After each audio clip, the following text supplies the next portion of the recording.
Hey everyone, let's talk about how to stand out in a job interview.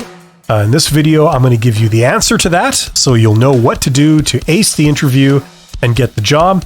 But I'm also going to be reacting to this article here that appeared in Career Sidekick. It's called How to Stand Out in an Interview, 10 Expert Ideas. So I'm going to give you my answer that has helped a lot of people get a job, and I'm going to react to the points brought up in this article. And we're going to go through this. Now, so the answer to this question that I've always given to a lot of people that are always wondering this is that, first of all, what you got to understand is that when people ask this, okay, they ask, how can I stand out? A lot of times what they're really wondering is, how can I be memorable? How can I make an impact and a lasting impression on the interviewers so that they will think of me and want to select me for the position. Okay? Now, the thing is, being the best candidate and being the most memorable candidate are not the same thing. Okay? Sometimes they actually hire the most memorable candidate, but in most cases they don't. They hire the best candidate. Okay? And as I've said before on videos on my main channel, if you want to do something extreme or weird, that will result in you being memorable, but it won't result in you getting the job because you're not going to be the best candidate for doing that. So the answer, in fact, is something a little bit more mundane. There's no real magic bullet here, but there's several things that you have to do. Now, the first thing you need to do, okay, is simply work on your interviewing skills, okay? If you get called in for a job interview, they're really not looking to see if you have the technical skills. They're looking to see if you have the soft skills. Okay? It's an open secret that job interviews are about soft skills, because the idea is that you've already sent in a job application and you've already sent in a resume in most cases. And they can tell by reading your resume and looking at your job application if you have the technical skills that are required. Okay, if you didn't have the technical skills, they wouldn't call you in for an interview. It's just that simple. Okay, they can tell your qualifications and your experience from your resume. So when you get to the job interview, it's not about, having technical skills and having, experience and things. They may ask you questions about that, but it's really not what they're probing for. The most important thing that they're probing for, they're wanting to see in a job interview, is your interpersonal skills. They want to see what you're like to talk to work with, and to interact with. That's what they're looking for, because they're going to be looking for things like, how are your communication skills? How are your interaction skills? What's your attitude like? Are you the type of person that's very charismatic, or are you the type of person that's very off-putting? Okay? Do you understand protocol? Do you understand how to present yourself professionally? Or do you not understand that? These are things that you can't tell by looking at somebody's resume. Okay, so that's in fact the primary purpose of a job interview. Okay, so there's many things you have to do to pass a job interview, ranging from the mundane to the unintuitive. So let's go through this, the points recommended in this article here. Okay, so number one, know more about the company than anyone else. Well, this is basically a guide to how to ace a job interview. If you want to be, if you want to do everything perfectly, these are some of the things that you would do. And yes, all I can say is that if you show up and you don't know what the company does, that's a problem. So take 5 minutes at the very least to go online, learn about the company. Okay, if they have sent you any materials about it, read them and pay attention. If they give you the names of the key people in the organization, maybe the person that would be your boss, the hiring manager, if you were to get the job, know their name, know their background, and look them up on LinkedIn too, and see if they're available, if their profile is available on LinkedIn. Look at their background. Look at what discipline they came from, whether they came up through sales or operations or finance, or know some basic facts about them and remember their name. Okay. Do that for the recruiter too. If at least, know their name, know what their background is. Okay. Number 2, focus on personal branding. I'd say you can delete this, okay? A lot of people misunderstand what personal branding is, and what they're describing here is not personal branding. Somebody says here, I encourage my clients to brand themselves with a signature trademark. Mine is coffee. Okay, well, it's like, I could say, well, mine is wearing a t-shirt. Yeah, this is baloney. So don't worry about this. People mistake branding for a logo. Branding isn't about having a logo or having a coffee or anything like that. Branding is about your reputation. Okay, so what people think of you. And in a job interview, unless you're some kind of famous person, they won't know your brand. Okay, you can try and tell them that you do certain things, but that's not the same thing as a brand. So you can pretty much eliminate this. It goes on. Show your authentic self. Well, this is valid. This, if taken the right way, this it speaks to a very important aspect of job interviewing, and that is, and I've talked about this on my main channel. This is where, when you go to a job interview, okay, the way recruiters work is that they have criteria for their candidate. Okay, so they're basically it's almost like taking a driving test. You have many different boxes you have to check. They're looking for many different things. Okay, that's their criteria. Now, some of these things are public knowledge. Okay, for example, in the job posting, they will have listed a lot of the requirements for the job. So those could include educational requirements, years of experience doing various things, having various skills, and having maybe certain personality traits. Okay, like you have no problem doing public speaking, for example. That would be a soft skill or a personality trait. So some of these things are known to you. You know what they're looking for. They're looking for these qualifications, right? Because those are listed in the job interview. So those are known qualifications, known criteria. There's also a hidden criteria, things that they don't disclose that they're looking for, okay? Because let's pretend that they were really looking for somebody who had a lot of charisma, okay? That's the type of person they were looking for. Now, if they were to write that in the job posting, okay, every candidate that came for an interview, they would all try and present themselves as having a lot of charisma, okay? And sometimes that would be genuine, but sometimes some people would be faking it, okay? And what they want to do in the interviews, they want to try and determine who is authentically charismatic and who is not. Okay, so it's to the advantage of the recruiter not to disclose that criteria.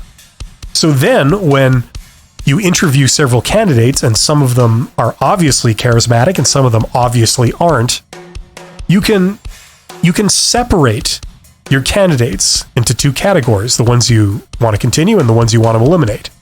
Okay, it's quite easy to do this when the candidates don't know that you're looking for that. So chances are you'll get a more honest appraisal of them. Okay, so that's the idea of this hidden elimination criteria. Okay, now when it comes to an obvious question I get a lot, which is how do I prepare for what they might be looking for, which I suspect they probably are looking for, but I don't know. Do they want an introvert or do they want an extrovert? Do they want somebody who is more into the finance side of it, or do they want someone who's more into the marketing side? The job requires both. I don't know which one specifically they're wanting to emphasize for this role, right? So these are questions that job seekers face. Now, my answer to that is what it says here essentially is show your authentic self, is take your best guess about what the hidden elimination criteria might be. But if you're in doubt, just be natural, show your true self. Because then if you do get hired, you get hired for the right reasons, and the odds of the job being a good fit for you and it working out will be much greater than if you got hired because you were faking something and they thought you were someone that you weren't, and they gave you the job, and then you find you're ill suited to the job and you hate it, and you'll most likely quit, or they'll let you go. Okay? So in that sense, yes, be your authentic self. Okay, I would agree with that. Okay, so there's a footnote there. Send handwritten thank you cards. I suppose you could do that. I don't think that's majorly important, but I suppose it doesn't hurt. It's one of those things that may serve to demonstrate your enthusiasm for the job, which is usually high up on the hidden criteria list. Okay, they're looking for someone who really wants the job. Not in the sense that they want any job. They want a job so they can make money, but they want this job specifically. That's usually very high on the hidden criteria. Okay, so this may serve that. Okay, if it demonstrates how enthusiastic you are and how seriously you're taking this process. Okay, I agree with that. Okay. Treat the job interview like a conversation. Well, this is not always possible. It depends on the structure of how they do interviews. Certainly, yes, you would like to have a two-way conversation instead of your job simply being an interrogation where they fire questions at you and you just answer and then they fire another one. What you would like to do is try to have a two-way conversation. So if you can do that, that works because it establishes much more of a rapport and a chemistry between you and the interviewers. Okay, so yes, I agree with that. Okay, build a candidate fit summary. Now, what this is saying, I've never heard of this before. It's saying, if you can, leave a document behind, okay, that is a brief synopsis of your relevant background and core strengths. Yeah, you could do that. What I would advocate instead of this, instead of a document, would be a business card. You know, if you can get business cards printed up for like very, very cheap these days online. You just send away from them, and you can put your name and your tagline, like what you are. You could say like expert lawyer or whatever you happen to be, customer service expert, you know, whatever, warehouse aficionado, you know, whatever your tagline is, your brand. And then if there's a few relevant points about yourself, you put it on there. You could say 20 years experience, and you could say, you know, this particular educational qualification, as well as your contact information, your phone number, email, and whatever other relevant information you have on there, and maybe a little picture, just so it's more memorable, right? That's very powerful. So when you meet people, you give them your card. And at the end of the interview, after the interviews are all over, the candidates retain your card, and that helps you leap to memory, and they will be less likely to forget you. So that's something very powerful. Okay. Be results oriented. Well, once again, I would classify this as common sense, but it's saying don't talk in general about your accomplishments, give them specifics. Yes, a lot of times recruiters want to see, or certainly hiring managers want to see that on your resume. Okay, so especially if you want to be a manager, okay, this is pretty much a requirement if you're a manager. You have to talk about your accomplishments and you have to measure them in terms of percentages or money. Okay, so I improved the efficiency of this operation by 32%, or I saved $500,000 a year, you know, in the budget to run this operation, something like that.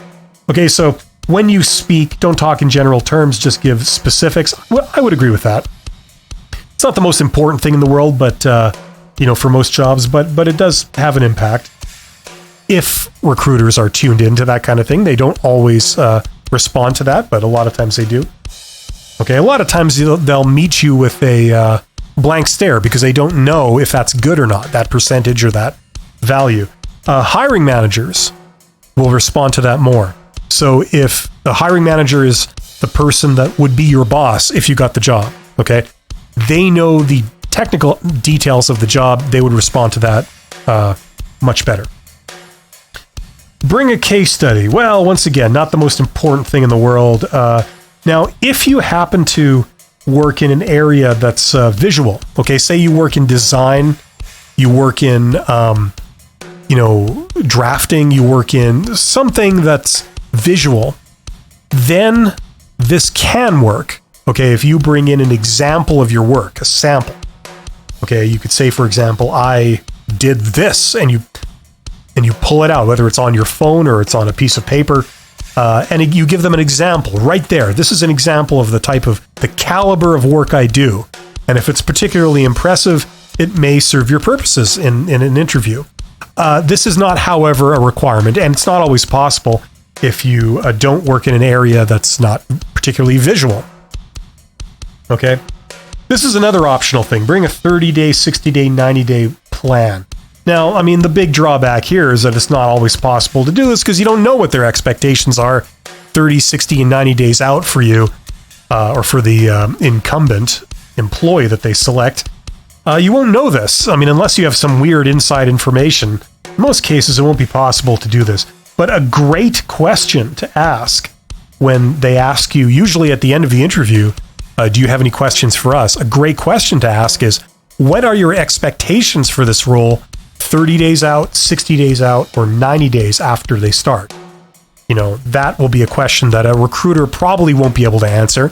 But if the hiring manager is present for the interview, which is common, they would certainly be able to answer that. So I would say that about this. I mean, then of course, if you're a mind reader, I suppose you could do this, but most people aren't. Okay, ask amazing questions. Well, yeah, that's part of preparing for a job interview. Okay, there's a lot of good questions you can ask, and there's a lot of sources of information of what those questions are. I myself have done some videos on my main YouTube channel about this. So I will put a link. I'll put a link right here in the video right now, and I'll also put it in the description. Okay. Have awesome body language. Yeah, that's important. It's not the only thing. I mean, you just the way to do this, the way to interview well, is to practice. Practice makes perfect. So doing mock interviews is the way to develop your interviewing skills, okay? And the way you do a mock interview is you partner up with a family member or a friend, or if you can afford it, an HR professional. A lot of HR companies offer this service, and a lot of executives pay a lot of money to get HR professionals do mock interviews, to do practice interviews with them, and then give them feedback afterwards about what their impression was of how the candidate did, that you can maybe use to work on. Okay, so practice makes perfect, and part of that is your body language, your posture, the way you sit, learning how to shake hands, learning protocol, learning how to speak, learning about eye contact, and all that kind of stuff. Okay. Number 10 here, send a great thank you email after the interview. Yes, I would. If you are passionate about that particular job, and you know it's a really big deal to you that you try and get that job, this does help. Okay, having great communication before and after with the recruiter is very important because it signals how enthusiastic you are about the job. And as I said earlier, that's extremely important. So if you were to send a thank you message or email or physical card after the interview to all people that attended the interview, so if you were being interviewed by multiple people, say there was a recruiter and a hiring manager and the hiring manager's boss, for example, in the interview, send a note to all of them if you can. And the way you do that is you either look them up on LinkedIn before the interview, so you know who they are, so you're able to contact them directly through LinkedIn, but you could also see their email addresses a lot of times. Or you're in the interview and you get their card. That's another great thing about having a business card. If you have a business card, then you can exchange business cards, so you end up with their cards also. And then to send a great thank you card, that's pretty easy because you have their contact information. Okay, so it basically just wraps it up, and there you go. So yeah, a lot of these I agree with. Some of them I don't, but I would say that, as always with this question, being the most memorable candidate is not being the best candidate. And they don't hire the most memorable candidate, they hire the best candidate. So you make sure that you're the best candidate. Be well rehearsed, know how to answer common job interview questions, do mock interviews, so that you practice interviewing and you feel more comfortable doing it. And then of the soft skills that you're having to demonstrate when you're at the interview, at the very top of the list is you have to show enthusiasm for the job. Okay? You do this by being pleasant, having an interest in the material, having done research beforehand, having had great communication before and after, and being natural about points that you don't know that they might be looking for or they might not be. Just be yourself and lather, rinse, repeat. The more times you do this, the more likely you will be to get a job. So hopefully that was helpful. Thank you very much for your attention. Thank you for listening this long. You guys are awesome. Subscribe to my channel, and I will see you on the next video. Thanks. Take care.